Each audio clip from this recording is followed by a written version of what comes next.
Warm welcome to Disky Talk with Leolo. If you're tuning in for the very first time, I do ask that you please subscribe and hit that notification bell. If you've been a part of this journey, I hope you thoroughly enjoy this episode. So, on today's special episode, I'm joined by a very, very special man. He goes by the name of Coach Cavin Johnson. Coach, how are you doing? Thank you, Leolo, and thank you for having me on your show. No, thank you. Thank you for coming. And I look forward to the conversation. You know, I know that very knowledgeable, and there's lots of stories, lots and lots of stories. Knowledgeable? I don't know, huh? Maybe lots of stories, yeah. Knowledgeable? I think we always have time to learn, every day.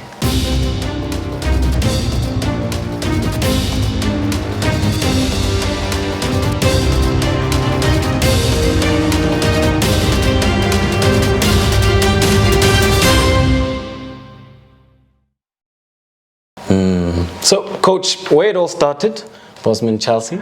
How do you get into football at that age, and what inspires you to head into football and become a professional footballer?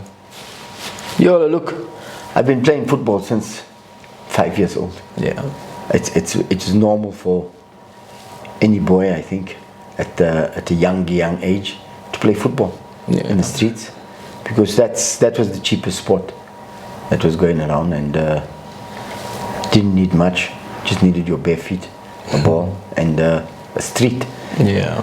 So it started all in a place called Donfontein, where it was mixed, and we had a family and things like that.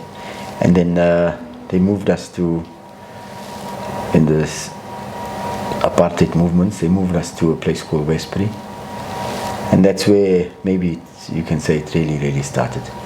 Playing for amateur teams, working your way up to playing in a constructive league, which is the BESMONT Football Association, the Westbury Football Association, and then trying your luck a little bit at professional football, playing for BESMONT Chelsea. Yeah. But that's where it actually stopped, because of my political mind, and also because of Madiba. Probably the biggest influence in my life has always been Madiba. And the fact that when he came out, he said, sport will reunite South Africa. And I said to myself, what better thing than to go into coaching? Yeah, I had a very good job at the time. And then I went into coaching after, not necessarily having an injury or something like that, but I started coaching BESMONT Chelsea Colts at a Colts league, and out of that already, at that stage, I had one player that went to play for Kaizer Chiefs. His name was Jacques Moody. He was one of the first left backs, not first left backs, but in that together era that went. His name was Jacques Moody, and he went to play left back for Kaizer Chiefs, if I remember. And then from there onwards, Chelsea got defunct and relegated, but we moved on. Yeah. And we started coaching in Soweto, which was a group of us, and out of that group, maybe all of us have still stayed friends, which is very good, because we were not a group of coaches that were following each other or following a certain person. We were a group of coaches that were open-minded, and we stole from the world. And later on, I will give the name or the names of those people that they still involved in football. Yeah.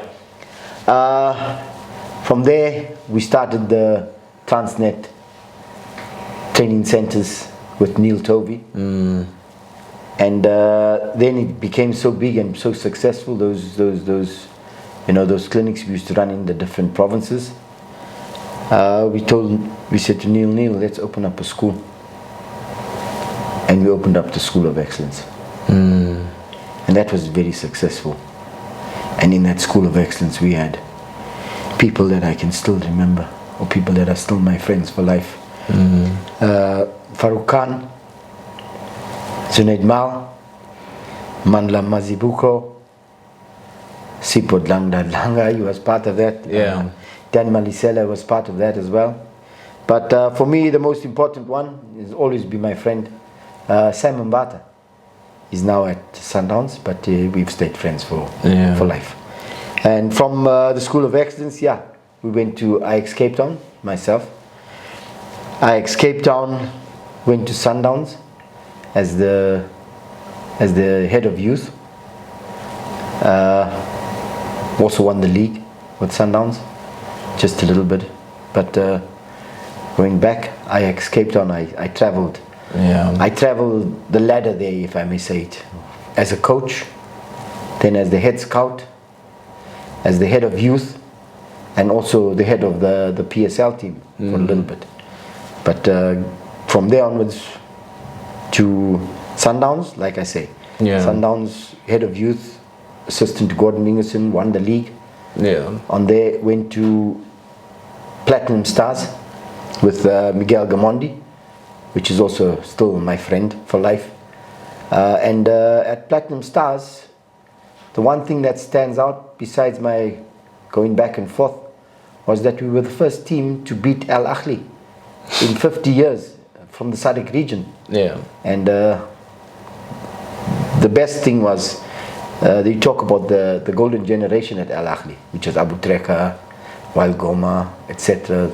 You know, they had about 9 Egyptian players, international Egyptian players, and then the Egyptians never traveled like to play in Europe or something like that. From there we went to Platinum Stars, head of youth. We opened up an academy which produced maybe 4 good players. Now they still play. The one is Kabomelo Khorisang. The other one is Gift Links. Yeah. The other one is Mabiliso. Mabiliso, yeah. Kaizer Chiefs currently. There's a few others that are floating around. I just missed their names.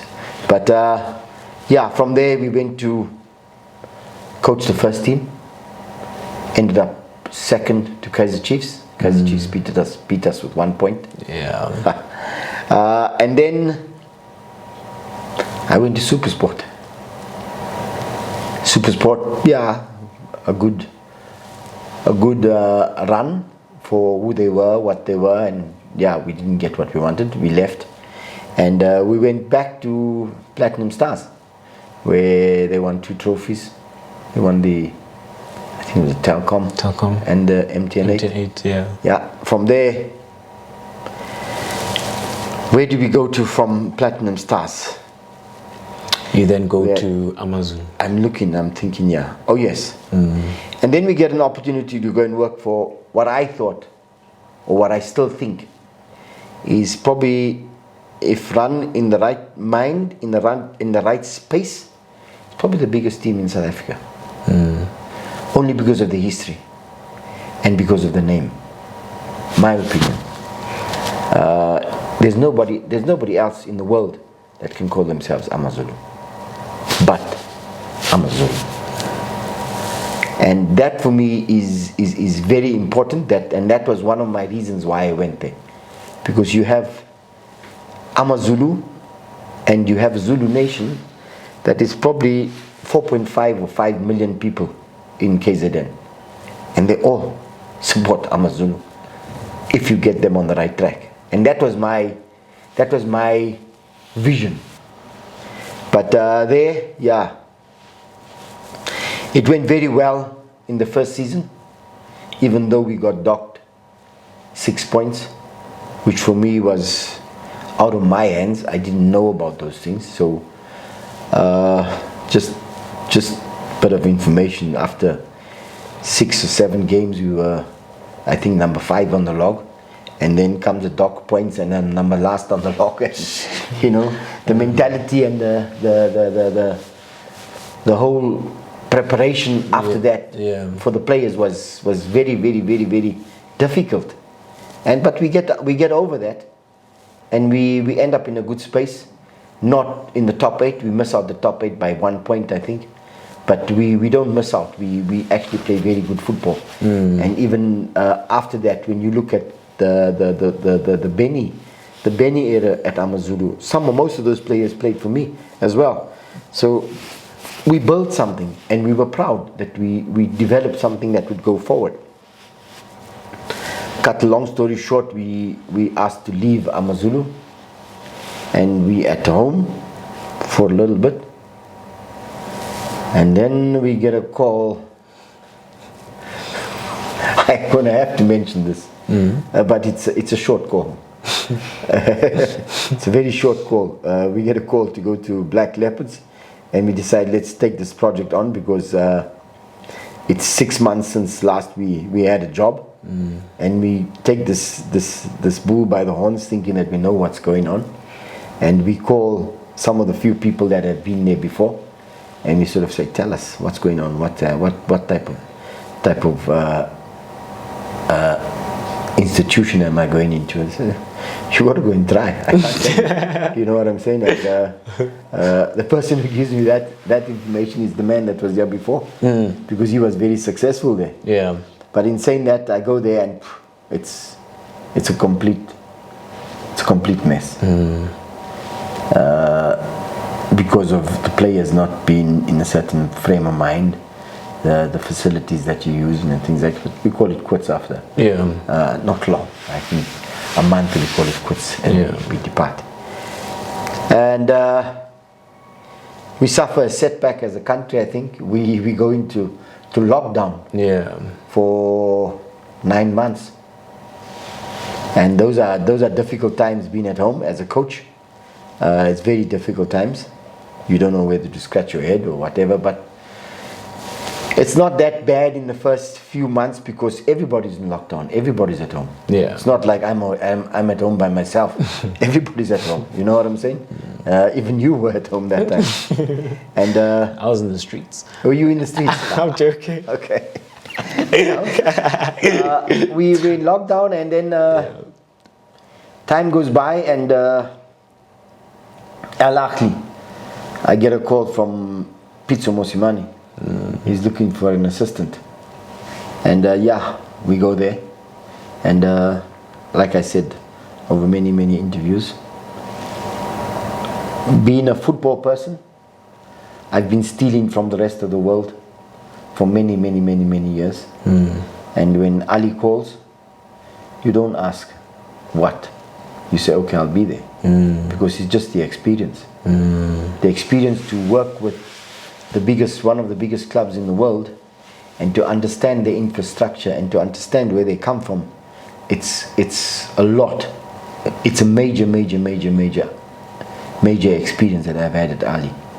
And I spent 2 years there, 1.5 years, and I come back with a league medal, 2 Champions League medals, African Cup medal, I think. And really, it's the experience is phenomenal. And I'm talking on all levels. Be it on the pitch, be it off the pitch, be it inside the hotel room, be it anywhere. It's just a phenomenal experience, and I'm grateful for that experience that I've had there. But along the way, also, when you look at the education that I've got along the way, probably Ajax, Cape Town, was very important to me, because I got exposed to many tournaments in Europe. I got the opportunity to spend 3 weeks with Louis van Gaal. I had the opportunity to spend 1 week with Johan Cruyff, and then before that as well, I mean, we had the opportunity of going to Brazil and studying in Brazil, and spending a complete, I think, 2 months with Pereira and Zagallo, and they were the teachers at the time at the Brazilian university. So all those little things, and you talk about big names, besides the big players that we met along the way, the big names as far as teachers are concerned was phenomenal. The teaching we got from the KNVB, a few of us, myself, Sam Mbata, Chris Rollaway and Glovo, if you remember him, Maki Chenya was once upon a time the under-17 national coach, Tabu Dlala. The experience we got there was phenomenal, because we met Hans, there were very big people there that was teaching us and showed us a lot about football. If you remember the famous Rinus Michels, Yeah. who was the total guy, total sports, total football. Total football, yeah. Even Johan Cruyff, we had an opportunity to spend time with him as well and explain to us what the Dutch vision and all that has always been. It hasn't changed for a while, but the mentality has changed a little bit. For example, also in Brazil with Pereira, he told us exactly how he won the World Cup. 94 World Cup, he said, this is how I won the World Cup. And we have all those are all what I call stealing with your eyes. Yeah, what you mentioned about stealing from the world. Yeah. You know, so Coach, I want us to go back in time and have a look at some of the most important moments within your coaching career, you know. And one, you had mentioned the School of Excellence, which is something that I feel that we really have to go into depth because of how great the School of Excellence has been for South African football, you know. And the name, the most notable name that comes up with regards to School of Excellence is always Steven Pienaar. So what then do you see in a young Steven Pienaar, and are you then able to tell that this player is going to become a great footballer one day? Steven and I probably come from the same area, and he lives across the road from me. And there was a guy from the area that Steven played for, and that was when Steven was, I think, 10 or 11. 11. And he said, come and watch my team. He didn't say come and watch Steven Pienaar. He said, come and watch my team play. And one day we went to watch him, and I said, okay, let's pick 4 or 5 of them to come for the trial that the School of Excellence would normally hold. Like I said, we'll hold trials. And I still have the pictures in my mind. It was raining. It was really a bad day for, not a bad day for football, but it was raining, that soft drizzle all the time. Yeah. And we were at Esalen Park. And there must have been about maybe 200-300 kids that we invited. Yeah. Because we knew that at the time how we used to run the trials was you have to give the child enough time to play. Don't give him 15 minutes and say, you're done. No, we give them enough time. And for sure, there were other better players than Steven. I can tell you that from the area, there were better players than Steven. But there was something about Steven that we knew what he did and how he was able to hold himself on the pitch. A lot of us, when we scout, we look at what the player is doing with the ball, without the ball, and with the ball only, and we say, yeah, he can do good, we can teach him this. But there's certain things that God gives you that nobody can teach you. When you're not with the ball, what are you doing? When you're with the ball, what you're doing?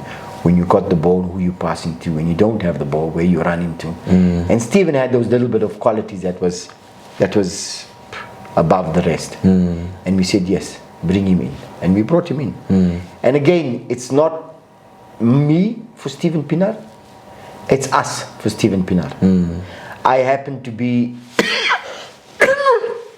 the man that was opposite the road from him. I was the one who went to fetch him by his mother's house. And every time someone spoke to Steven, he'd speak to me as a father figure. And that's the bond myself and Steven built. But as far as coaching him and things like that, we all had a handle in making him what he is today. And yes, the School of Excellence made a lot of players, but we had a lot of similar things that we would do with the players all the time. That we all do, and that was the good thing about the school is that we were able to produce. For example, Steven went a long way. He's one of the few. But you also had Dominic Isaacs. You also had Sean Potgieter. You also had Dylan Shepherd. You also had Brett Evans. You also had Jeffrey Ntuka. You get what I'm saying? That's a few. But you also had Sienki.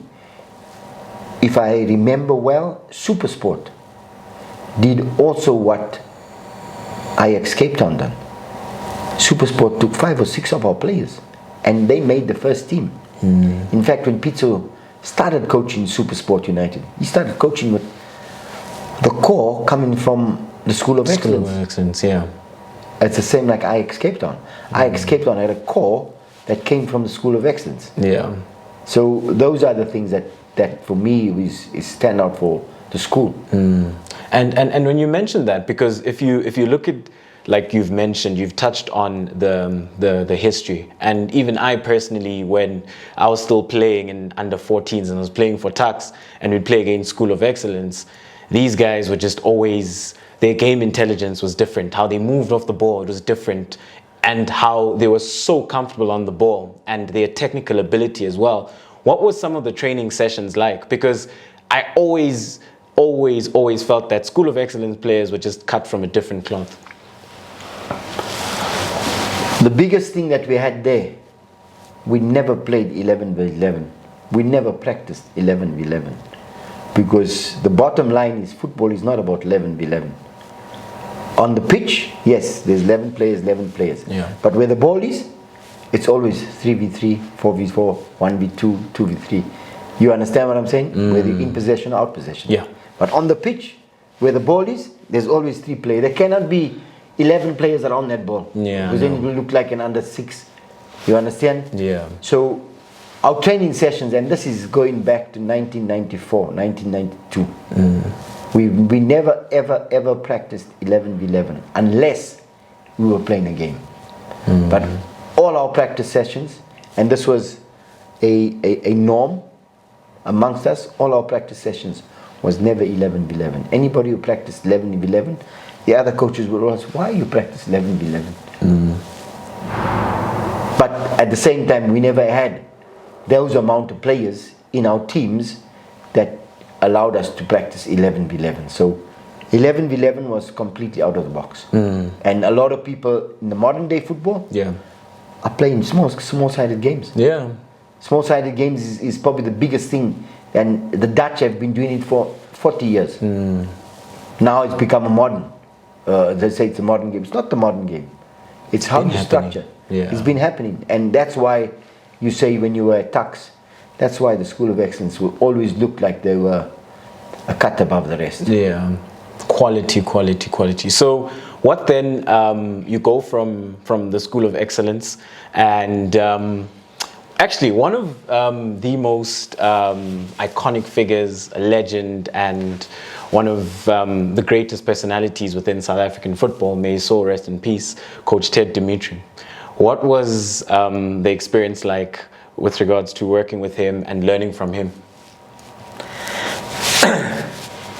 Ted was out to change football in the world.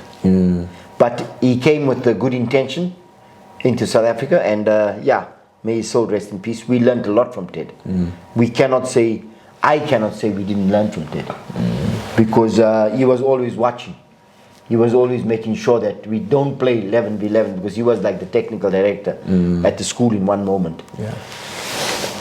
Or at Chibuku Center. So we always argued, and that was his one of his strengths, was that he always tried to argue with you, to make sure that you do what you do best, or you learn after arguing about football. Because football, when you look at it, it hasn't changed. The football is going for 190 years, but it hasn't changed. It's still a round ball and 11v11. Yeah. Other sports maybe changed, maybe made this, maybe made that. But it hasn't changed. It's still 11v11. The rules might have changed a little bit, but this is what we learned from Ted. He showed us a lot, yes, but we also showed him a lot as Africans, because he's a European, and he comes from Romania, so he comes from even a more dominant society, whereby they run the athletes and things like that. And here we came, we were a little bit more relaxed, and we said we have to let the God-given talent come out in the players. And we were able to argue that all the time. We were able to argue that with him all the time, to say this is how it works, this is how it works, this is what we need to do, this is what we also need to do, this is the modern, you know what I'm saying? So yes, grateful for what he done for us, grateful for what he taught us as well. And we just got better, because like I said, we were not coaches that want to coach because he was the leader. Yeah. No, we were coaches because we wanted to be the best at making the best youth in the country at the moment, because that was the need that we said. who is going to take the baton from the next generation, and we wanted to develop that generation. And God was on our side. We really made an impact. Definitely. And you then also mention, and this is something that I really admire about you, as from a holistic perspective, you've come full circle as a footballing personality with regards to having been the head coach, having been an assistant coach, having done the scouting, and that's something you experienced at Ajax Cape Town. How does that move happen from School of Excellence to Ajax Cape Town?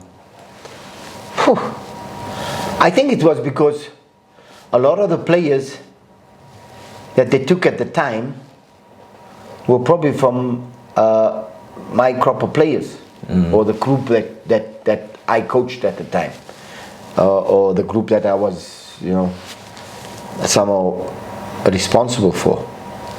And then the head of youth at Ajax Cape Town, his name was Henk Davis. He offered me a job, and he wanted to pay me something ridiculous. Something like 500 rand or something like, but not worth the money. Yeah. To go to Cape Town. But then he came back. I think it was 3 weeks or a month later, and he said, "No, I'll give you this amount of money." And my children were still very young.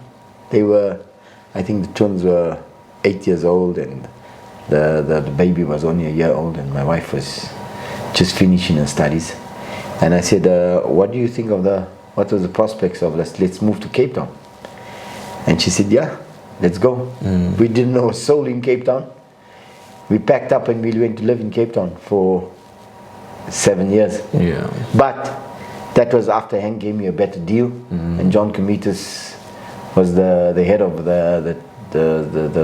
he was the boss, and Rob Moore was the boss, and we went there, and they said, we give you one team, and luck being on my side, I got a very, very good team at under 15. I coached the team, we did well, we did that, we won the trophies, but that's because Ajax was everywhere, and Ajax was at their best. And then Steve Haupt was the chief scout then. Yeah. And he coached the first team, and he left. Chief scout was, the scouting department was open, and I said, can I apply for that job? And he said, yeah, you can take it. And then of course I took the job as the chief scout, but it came with a lot of planning, a lot of where you go, how you do it, a lot of talking to Ajax Amsterdam on what their profile is of the chief scout. And that's where I stole with my eyes again. Yeah. And when you look back, there's so many players that came out of that, the way we scouted. Yeah. Dalen Klaassen, Hashim Domingo, Sure. Mubara. There was so many, because Brandon Peterson, for example. yeah, we scouted a whole generation, and we just churned out players all the time. We churned out players because of the scouting program we had. And even in that part there, you got to give credit to the guys who worked for the scouting department. We had tip givers, we'd say in Dutch they call them tipgevers. We had guys based in all areas in Cape Town, and they would give us tips, and we would give them money for those tips. They would say, come and watch this guy, and we would go, and if he's good, we'll watch him. And there was a structure how we did that. And those people that were involved there, and you've got to mention their names, because without them I wouldn't have been successful. And this is how it went. Pazzi Jansen, Krompy was the guy from Kailicha, fantastic person. You had Jeff Isaacs, who was there as well. We had those are the two names. Those are the few names that I still remember. And we put all these groups together, and they just churned out players like crazy. And the last crop that we picked was the crop Ashim Domingo and Mubara, and there's some of them that play. Riyad Nuruddin. There's one that played Travis Graham. That was the last crop that we picked before I left. Yeah. Not before I left, but before I left the coaching, the scouting, and then went into being the assistant. Yeah. With Gordon. So how does it make you feel then when you have a look at the fact that Ajax Cape Town is no longer, but now we've got Cape Town Spurs, especially considering how monumental Ajax Cape Town was, not just at the highest level in South African football, but at youth development with regards to all that quality you guys were churning out on a consistent basis? But for now, I look at it and there's a bit of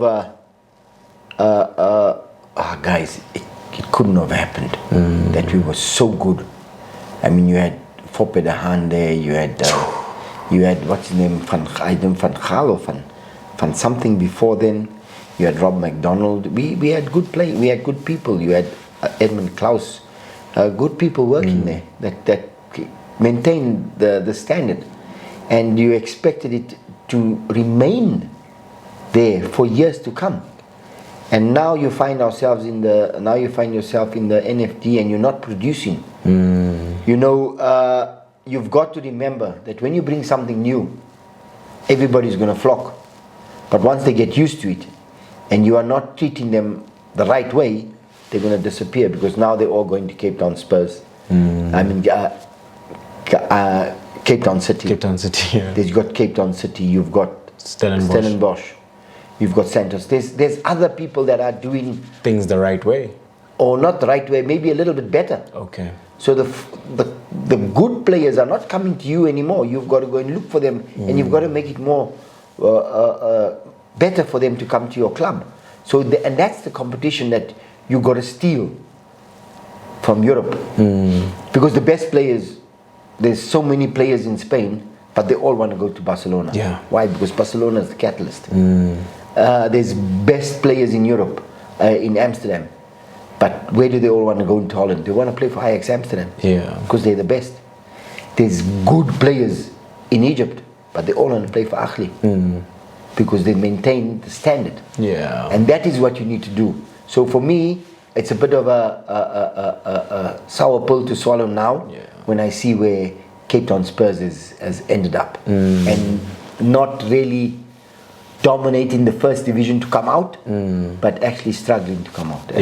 So I'm not really happy for someone who's been there and knows what the facility is like. So then how does the opportunity to become an assistant to Gordon Egerson come about, and that move to Mamelodi Sundowns? That's the big part, because along the way, before Gordon comes, we had Rob McDonald, which is an English guy from Holland. He also coached there. But before then, it was because of my status as head of youth, and the fact that along the way we won 3 Bay Hill or 4 Bay Hill tournaments, the biggest tournament in Cape Town. The one I won myself, and the others I led. Duncan Crowley won it, Craig Rosley won it, but it was the way I led those coaches in order to not teach them, pass the knowledge on how they have to get together in order to win it. And we won that trophy. I think they won it again now the other day, Cape Town Spurs. How you win that trophy, and we won that trophy because it's one of the biggest trophies before senior level.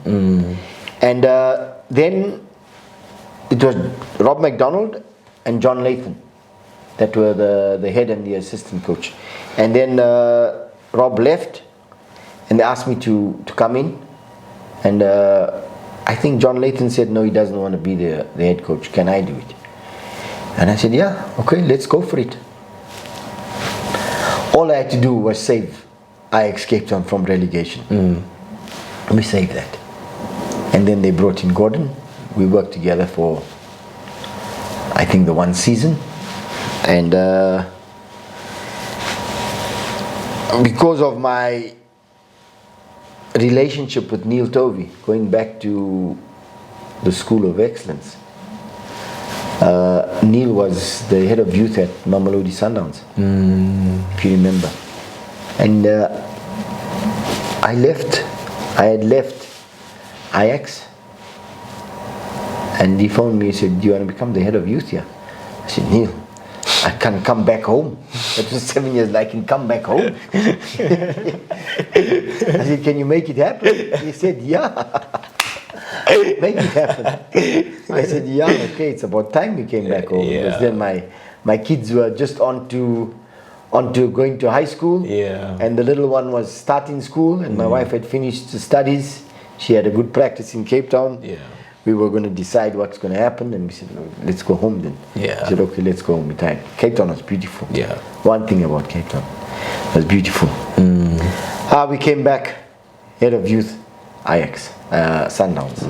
That is when Neil Tovey and Miguel Gamondi won the league for Sundowns as joint coaches, if you remember that. Yeah, that was the start. Then became the head of youth. They hired Gordon as the head coach. I think he was in his job for 2 months. Him and Farouk. Farouk left. I was there because I was there already a few months before everybody else. And then Gordon said, "Come and join me."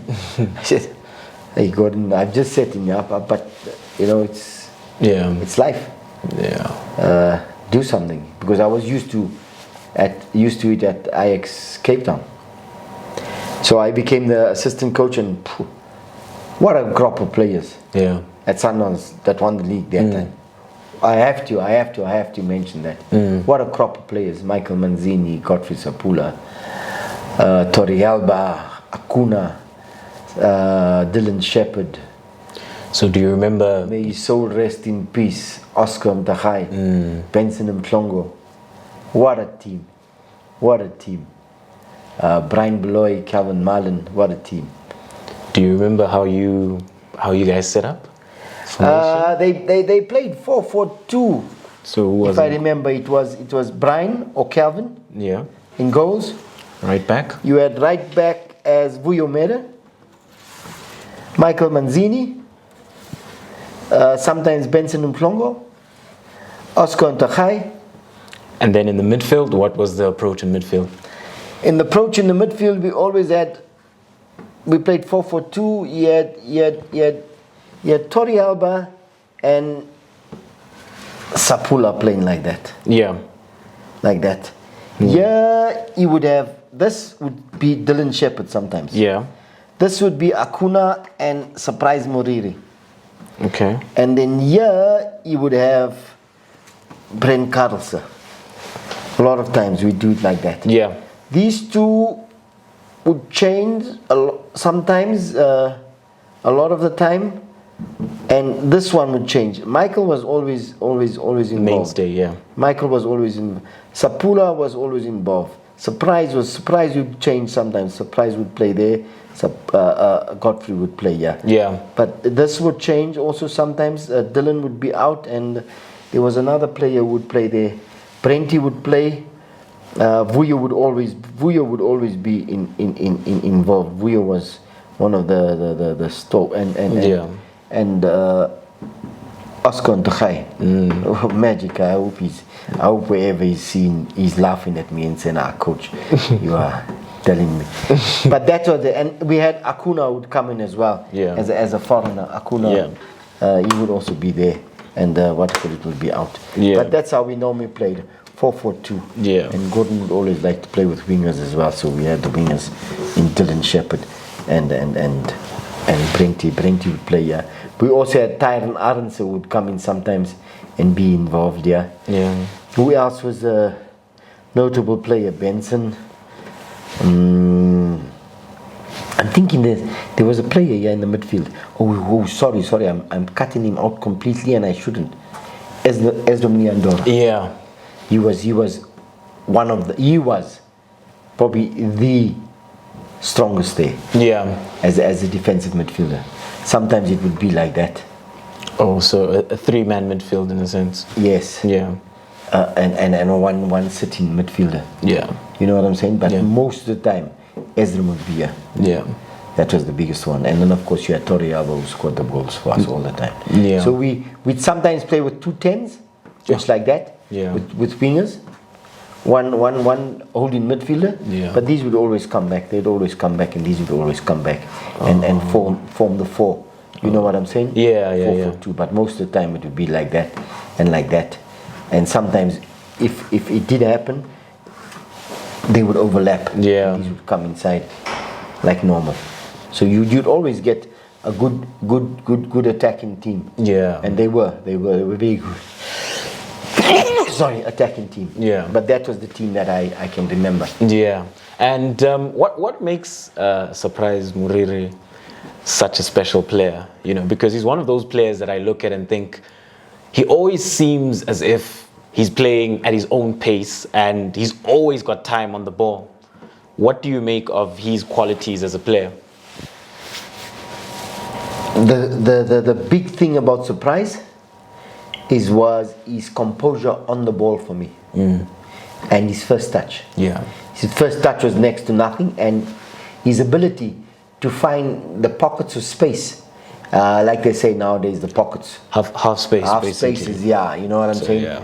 The half spaces, to find those spaces, that's what made him separate, but most importantly was his first touch and his composure on the ball.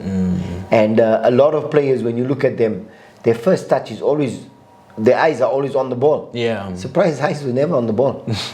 He knew where the ball was coming, so he just had to put his foot there and control it and then carry on. So in his first touch, his head was already looking where he's going to make the next touch. Yeah. So that was one of his strengths, his ability on the ball, his composure on the ball, and his calmness in the game. When to turn the screw on, when to turn the screw loose. You know what I'm saying? Yeah. When to make it quick, when to make it slow. Yeah. He had that. He had that in the game. Yeah. So, Coach, from that, then you do move to Platinum Stars, you know. But one thing then I'd like to really touch on with regards to your stint at Platinum Stars.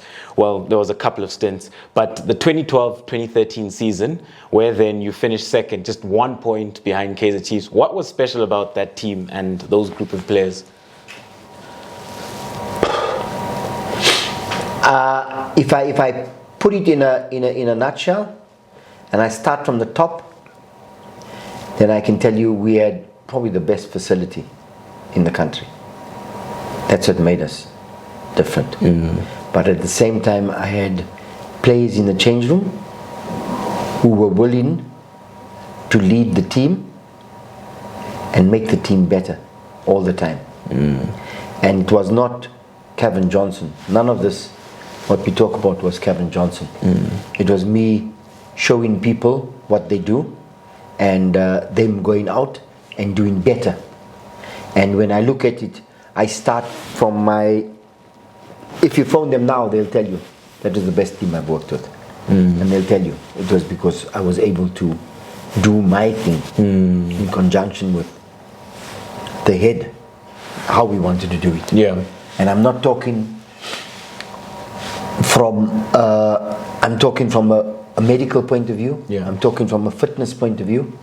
I'm talking from a technical point of view, and I'm talking from a tactical point of view. Yeah. How we did it. I mean, there was the biggest joke. Yeah. And I have to share this with you. Was in that session. Yeah. We were once doing a shooting session, and the one kid guy, because the facility was so good, but there were some pitches that were, the pitch was fantastic, but outside the pitch there was a little bit of a bush. So the guys that used to do the kit and drive, and if they would sit there while we start in the training session, and we do this, and then the training session we'd be doing the finishing drill, and the balls were going everywhere else but in the goals, and it was going there. And the kid guy, he stands up there and he says, "Coach, you know what? This is really, really a bad session because I'm full of blackjacks here in the bushes."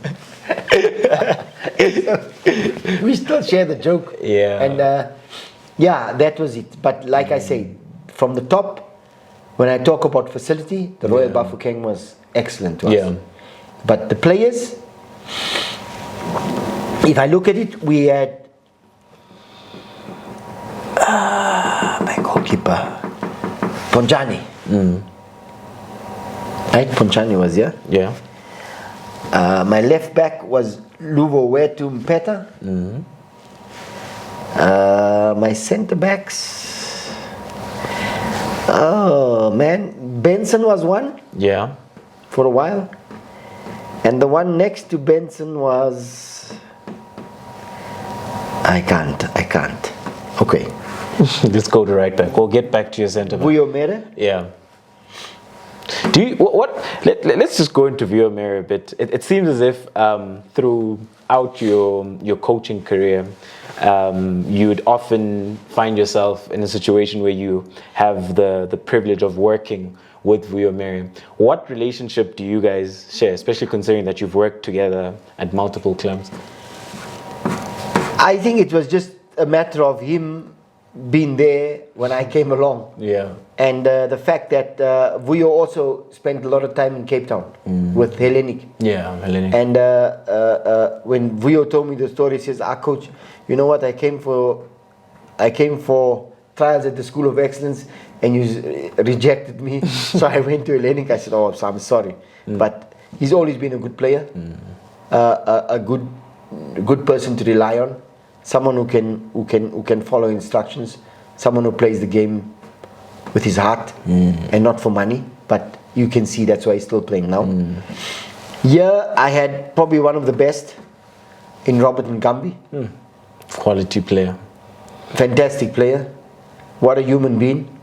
He was able to do everything, work hard and push the players. You know what I'm saying?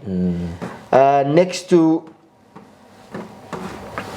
Robert, I can't. Yeah, I had a player by the name of Scorpio, Tinswalo Shabalala. Yeah. Hard worker. Yeah, very, very good, much a team player. Very, very, very much a team player. Yeah. Who did I have here? I'm trying to think now who I had here. Yeah, it was. Tusopal? Thank you very much for telling me that. Yeah, I had Laza. Yeah. Yeah, I had Laza. Yeah. Tusopala. Very quick. This one was Enrico Buertes. Yeah. A lot of times. And this one was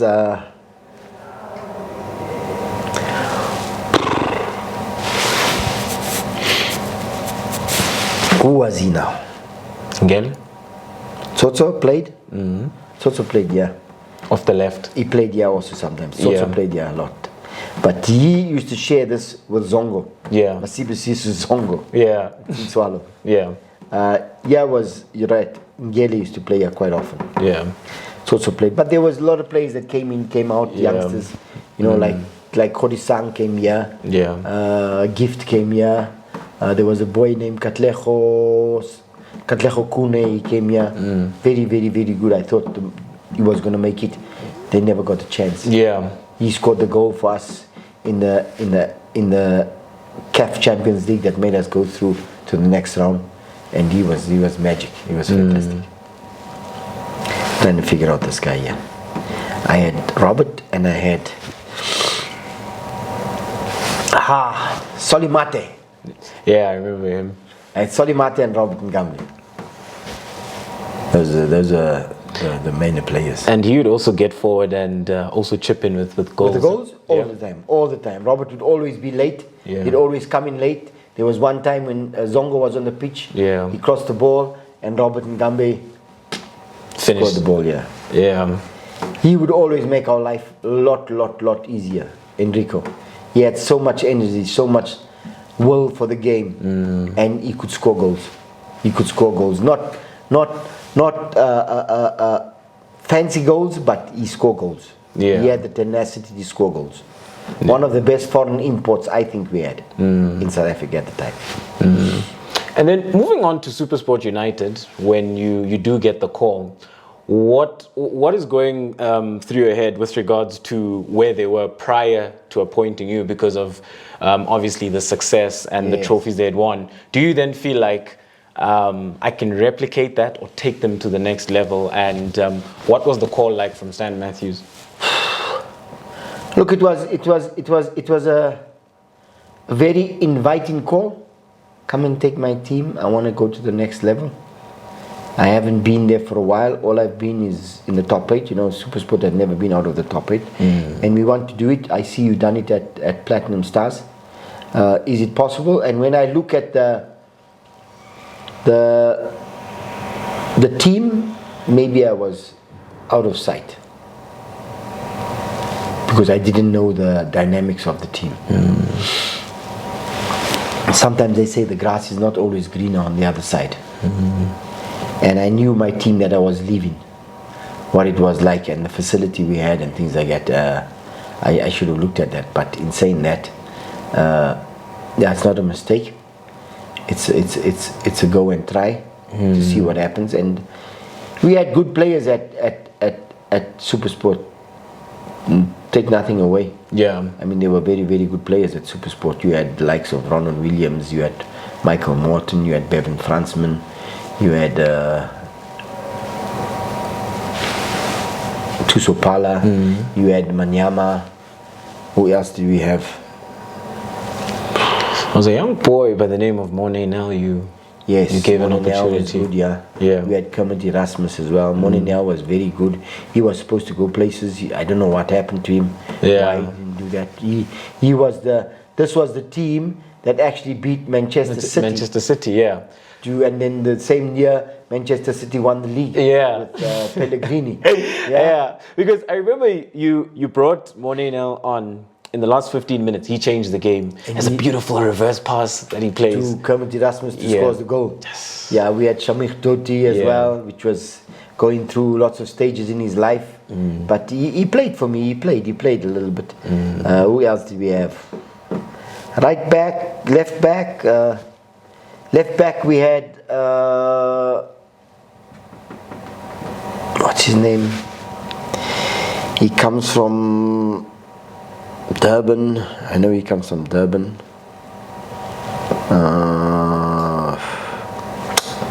I don't know. I forget his name. I can see his name. I just have to see how to pronounce it. But we had, I think it was Doctor, yeah? Doctor, you know Doctor? The guy they called Doctor? He played for SuperSport. Yeah. Oh, but anyway. I can't remember the names. It's too far. So I think one of the things then, Coach, that stand out when it comes to your career and having a look at how well traveled you are and how much knowledge you've gained over the years would obviously be then the opportunity of being in Egypt. How much was that experience a culture shocker? Because you then come from South Africa, you've been to all different parts of South Africa. You're now then in Egypt. Like, what did you learn in Egypt, and what were some of the cultural values that you picked up? This is where the word diversity comes to me, and this is where I look at where I found 109 years of a football team, the age. And that's why I say AMAZULU is so important.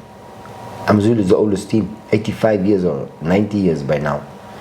But when I look at Ahly, and you see the shock for me was the close-knit of the players knowing exactly what the previous players did. You understand? Yeah. And their inquisitive minds, not from a professional age, but from a young age, as to who the players were before them and how they would talk about the players before them, and what those players done. And what I would do is I would go onto the internet and look and see, is this man pulling my leg, or does he know what he's talking about? Like, for example, some of the goalkeepers are very young guys. They were very young. Some of them were very young. The one goalkeeper, Schubert, his father is an ex-Ahly goalkeeper as well. But because he spoke English, that's why we were able to. And he would tell me, "Do you know the president? I said, yeah, I just know him as Captain Bibo. Wow, but I knew he was a player. He said, my friend, go look at that man's games and you will see what type of man is that. That's why he's got so much respect. That's why he does this and that's why he does that. Go look at my father's games and you'll see. And true to his word, they know all the generations that come before them. You understand? And that is why the culture of the club is so strong. They never forget where they come from. Not where they come from, who was before them. And what was before them. What those players did in order to make, how many supporters they have? They have 60 million supporters. What did those players do before them to make 60 million people scream their names? You see what I'm saying? And that is the diversity that I found, or that is the diversity that the culture that I found is so strong in that club. It's one person when I look at, there were times when we were able to walk and go into a crowd that was seated, and when the president comes, everybody stands up. Do you understand? Yeah. That's the respect that 109 years of working together has brought. The respect, and I saw that in Holland with Johan Cruyff and Louis van Gaal, where people did the same thing. But in Egypt, it was a little bit more of a shock, because I could see the power that this man carries, and the power that the team carries as well, especially the generations before them. You get what I'm saying? Yeah. And that for me is what we need to learn as South Africans. We need to respect. We need to give Kaizer Motaung. We need to give Ivan Khoza. We need to give Jomo Sono platforms where kings can walk on. You understand? They have to be appreciated. We don't do that. Kaizer Motaung. Just give him that respect, because he's built his team to the next level. We need to bring that diversity together. So, Coach, we've got two segments. The first segment is titled The Coach's Corner. Then the second segment is titled The Best 11. But we'll start with The Coach's Corner. So, in The Coach's Corner, I'd like for you to give me your top 5 best South African coaches of all time. Of all time? Yes. Your opinion. Okay, let's put these men down. Yeah, let's take these players out. They can be foreigners? No. No. They have to be South Africans. So we'll do this because it's you, Coach. You'll give me your top 5 South African, then you can give me your foreigners as well. Don't give foreigners. Okay. Okay. For me, number 1, from where I come, who I am, Simon Bata. Number 1. He's a local coach. Yeah. He's been my. You have Pizzo. You got to put them there. You have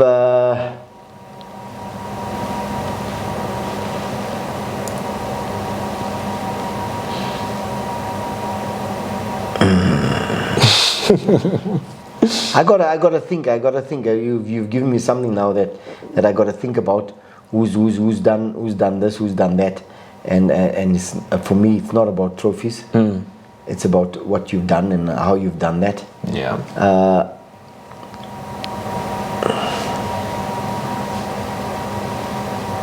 There's. I gotta put Ted Dimitri there as well. Okay. That's 2. You got 2 more left.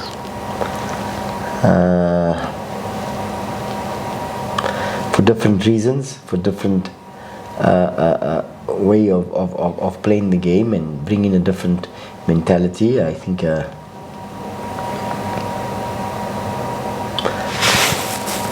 got Sam, I've got Pizzo, I've got Ted. Oh, Ted is a foreigner. Yeah. Take him out. I was going to be very lenient with you. I was going to allow you so we can put him on this side. I got to put Gavin as well. Cavin Hunt? Yes. Yeah. Got to put Gavin down there. Sam.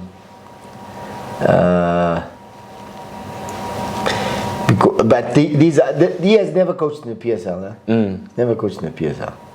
It's just that I know he's a very, very, very, very good coach at development level, and he brings a lot to South African football that people don't appreciate. And for me, that's why his name is there. Yeah. People don't appreciate the amount of work he has done to create many people. Pitso Mosimane, Gavin Hunt. I'm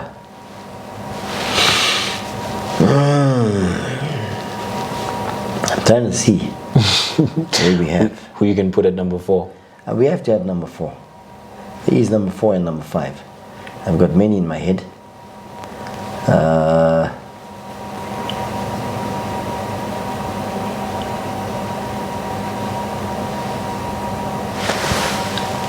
Steve Ovo, Steve Compella. Yeah.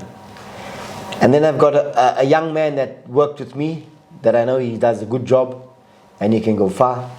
It's Alan Clark. And that's your top 5? That's my top 5 people that can coach, I think, for different reasons. Yes. Sam Mbata, Pitso Mosimane, Cavin Hunt, Steve Compella, Alan Clark. Okay, coach. And then Ted stands on his own here.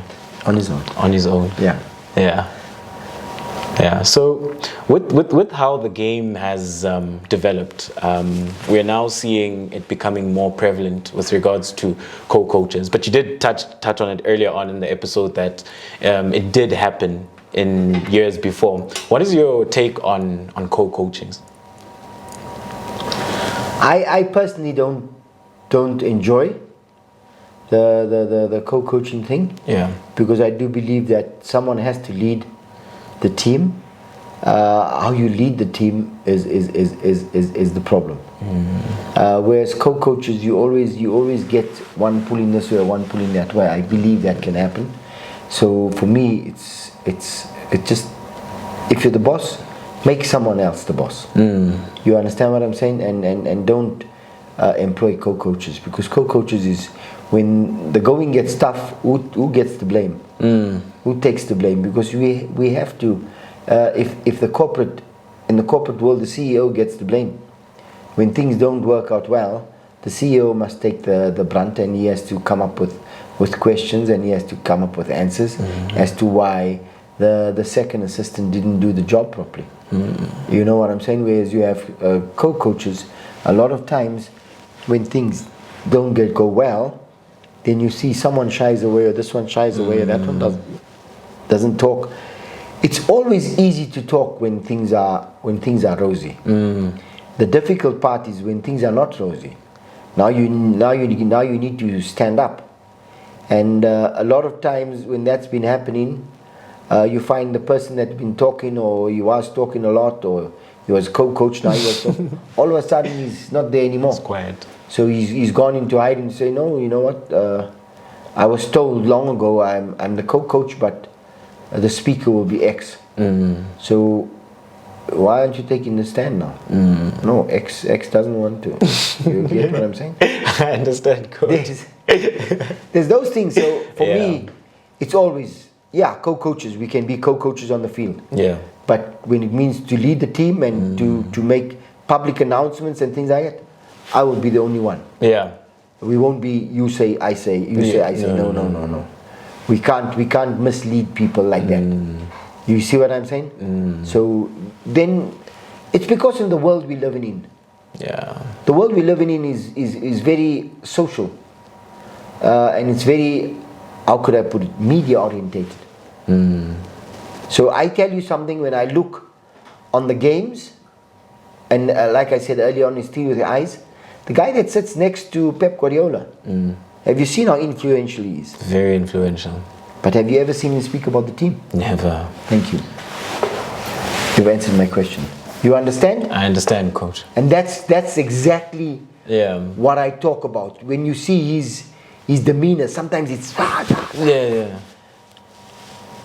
but who talks about the team? Pep Guardiola. Pep Guardiola. And that's it?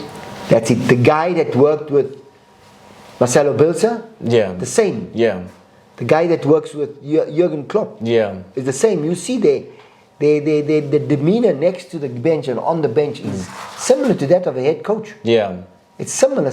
So co-coaching there is part of the deal. Yeah. The guy who works with Pochettino is the same thing. Yeah. But who leads the team? Or who talks about the team? The head coach.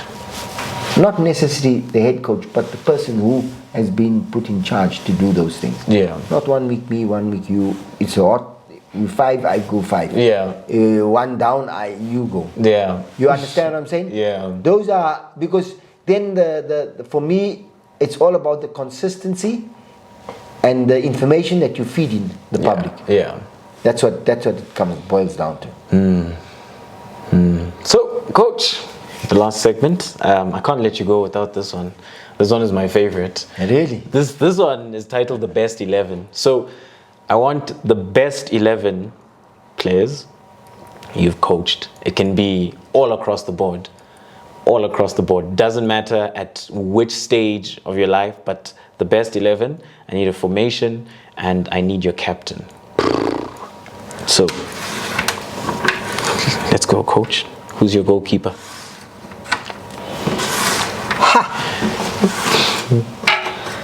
Is this told by the world?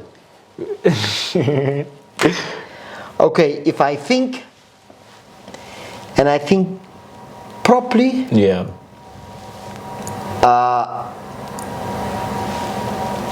Brian Beloy. Brian Beloy. Where does he rank in terms of South African goalkeepers?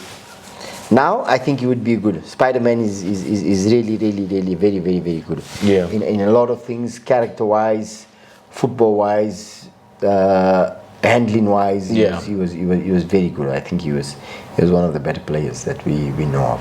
So Yeah. I'll put him there. So you got Brian Beloy there. Who do you have at right back?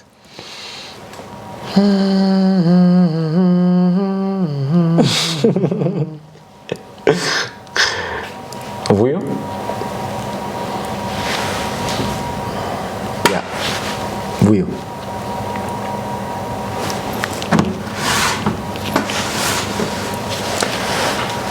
One of them have to be Michael Manzini. For sure, Michael Manzini. Yeah. The other one that I really enjoy, and I've worked with him recently and he stands in my head, but there's two as well, but he really stands in my head, is Badr Banoun, the Moroccan. Quality. Yeah, he's there. Badr Banoun. Left back?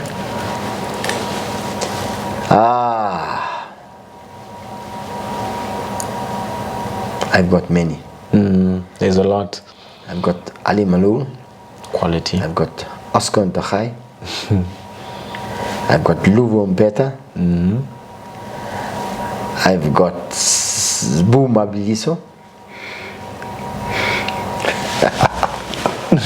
That's good players, huh? Very good players. You see, this is why this is my favorite segment. That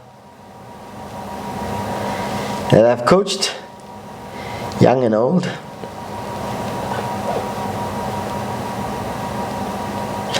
I'm going to put someone that I've worked with from a young age. Sbu Mabiliso. Mabiliso. Yes. Fantastic player.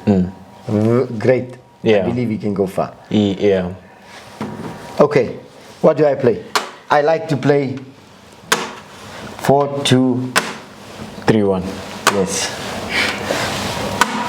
You can put one there. You can move them, don't worry.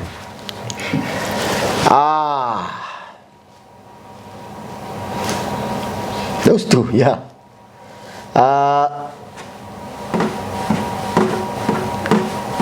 That I've worked with. Yeah. Come now.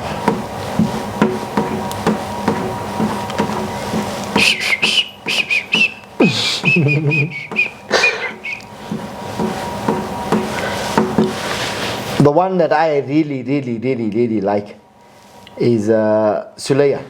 Amos Suleya. Yeah. He's the vice captain or the captain of the national team. Yeah. Ahly. Phenomenal. You know him. I love him. I love him. That you know that Al Ahly midfield three. You got Hamdi Fati, you got Alou Dieng, you got Sulaya. No, you know your footballer. I like him. Yeah. I like him a lot. Yeah. He has to come. There's another play. I've got many players here. Yeah. That can fight. Yeah. You know what I'm saying? And I got to look at it. That I've coached, that I've worked with, that I love. Yeah. Working with.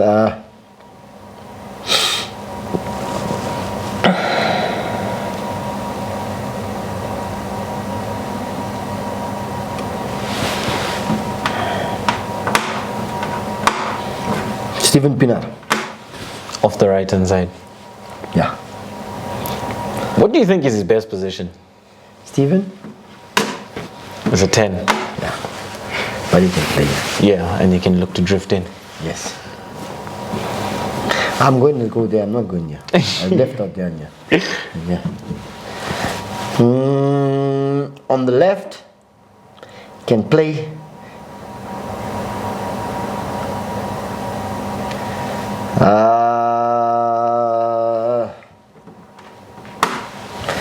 Trying to remember.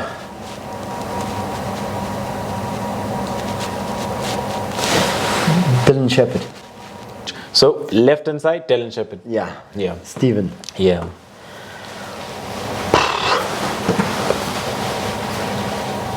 There's a lot here.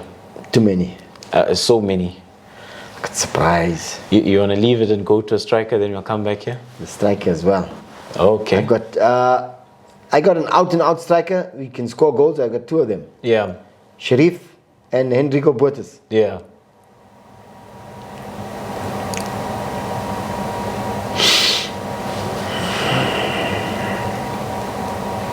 Can I have subs? No, yeah, your subs. No. It's fine, you can have subs. You have two subs. Yeah, you have two. But you can have from the red. It's just color. Yeah. No, I will have Enrico Botes and Sharif Mohammed. Yeah. Two of them. Okay. Okay. That's two. Okay. Here I will have Afsha and Surprise Muriri. Yeah. And then here I'll have another one. Here there's two. Because remember I missed out this one. Yeah. This is Sulaya.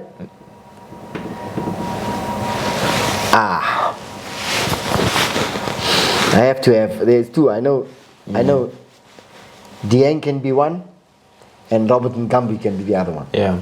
I think it's fitting because Dieng wears red for Al Ahly, so. Dieng one and Robert Ngambi. And Robert Ngambi. And that's your best 11. That's my best 13. Best 13. Who's the captain? Michael Manzini. Captain's the side. Yeah. Okay, so let's just go through it. So, Brian Malloy. Yes. Mabiliso. Yes. Badr Benoun. Yes. Michael Manzini. Yes. Vuyo Mere. Yes. Sulaya. Yes. Robert Ngambi. Yes. Dieng. Yes. Dylan Shepherd. Yes. Surprise Afsha. Yes. Steven Pienaar. Yes. Sharif Henrico Botes. Yes. And that's your best 13. That's my best. I think I can win the World Cup. You think you can win the World Cup? So, Coach, in closing, when you look at your career, what is one moment that stands out for you? What's that one special moment that you look at and you say, this is a moment I'll forever cherish?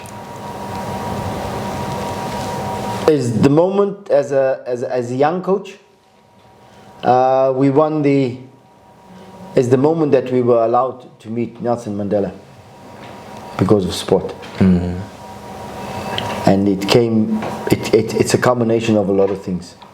My whole political view, my ability to meet a statesman like he is, and or like he was, and the ability for him to actually tell people around him, since when do you leave children standing outside waiting for me? The humbleness of the few words that he spoke made me think what I'm going to be in the future. And that really taught me a lot, because it was, like you say, it was in the beginning of your career, and you were able to meet the statesman that the world was looking at. And here you are, you had ideologies in your head as a young man, and you said to yourself, I want to follow those footsteps, not become the president, but follow those footsteps and follow those mentalities.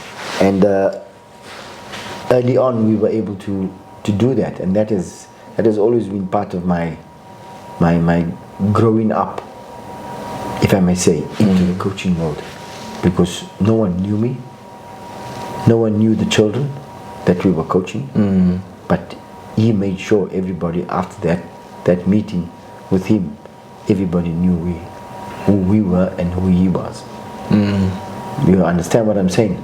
So for me, that is one moment. In football, yes, you get other moments whereby you meet Johan Cruyff, you meet Rinus Michels, you meet Carlos Pereira, you meet Zagallo. These guys have played World Cups and things like that, but that is just part of the game. Meeting a man like him, like Madiba, and firstly telling the people that work for him in front of us, not being rude. Who gave you the permission to allow those people to stand on the stoop and wait for me? You understand what I'm saying? Come inside. Long ago. And when they still wanted to talk about security and things like this, who of these people got a gun? Yeah. You think they got, no. You know, so he gave them a lecture, but not a boss lecture. He gave them a lecture of humanity that made them feel small on how they were treating other people.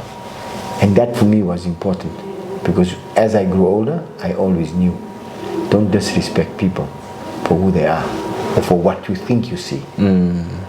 Respect them all the same way. And that for me is important. And that's what stands out. That's what stands out to me, completely.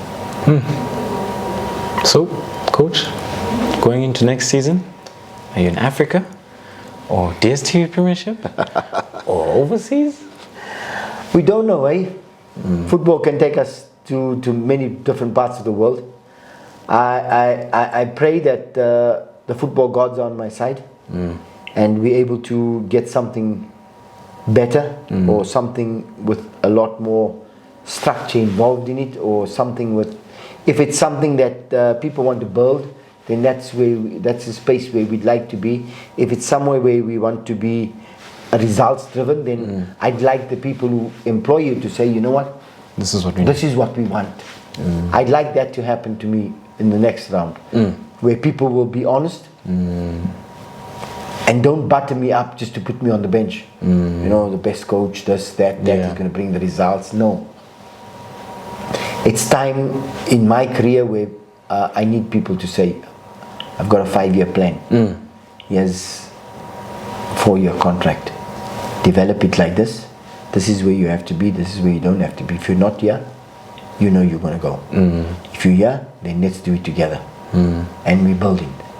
If not, these are the things we have.